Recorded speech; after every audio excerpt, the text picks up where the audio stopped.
You make more sense than anything I have ever touched. It begins the moment Christopher Finn wakes up, rubs the sleep from his eyes, looks up out of his window and sees the orange sunrise. Cleo Monroe hears him sigh as she walks by, and Austin, Texas, the man, not the place, a hole in his heart taped closed with a picture of her face, watches as she stops by the wildflowers. Watches as they grow into the shape of her and knows that he will open a flower shop that day. They say Cleo Monroe has skin like sheets of see-through paper, and when you weigh her, she's nothing more than a feather. But the sight of her was like tasting sunlight, and he had been buried in the snow. She made the whole world glow yellow. She was the sound of a waterfall echoed. Her footsteps, laced with life, would trace paths in the soil where wildflowers would grow, and he would follow them until his feet fell off. But she didn't know. Austin, Texas doesn't speak.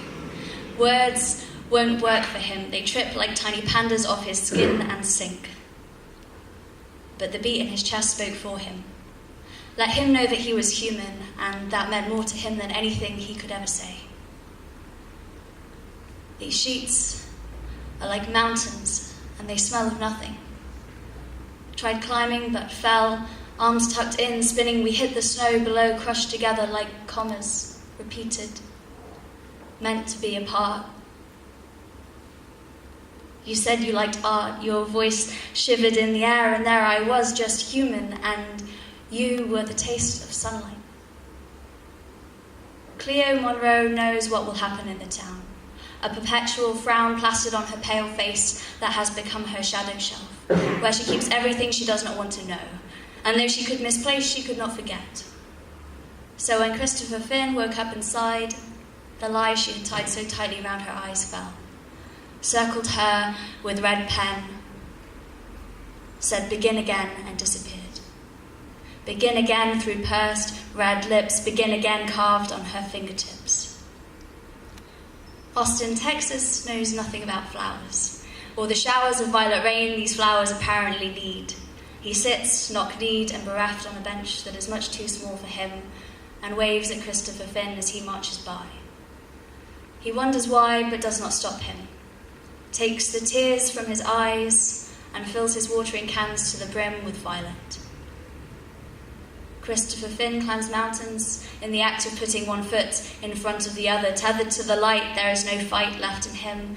With skin like sheets left cold and white, he has become nothing. His hand searches for mine beneath frozen covers. Us lovers lie like commas, repeated. And I cannot see you. The two of us, invented, like we had the orange sun, like we had become human. The shape of my nose, cheeks, chin, the depth of my eyes, the human sound we make, the breath of us. The fog, mist, heat, builds, escapes. Breath that was once sodden now dries, becomes happy. Cleo Monroe knows what she did not want to know. Tears like snow settle and rows of wildflowers grow in his footsteps. Austin, Texas stops her from following him, lifts up her chin, takes down her shadow shelf, and all that has been misplaced is forgotten. Her face between his hands is like holding up the sun, and he has climbed a mountain. They go away together, far away, hands out waiting to be held indefinitely. Christopher Finn becomes a shadow against the light of the orange sun, becomes nothing more than the dark and a human heart beating, repeating, begin again, looks up, looks at me, looking at him. I don't know if I see your face in the face of Christopher Finn. Looks forward toward the huge orange sun that dominates the sky, hand out, waiting to be held indefinitely. Just us.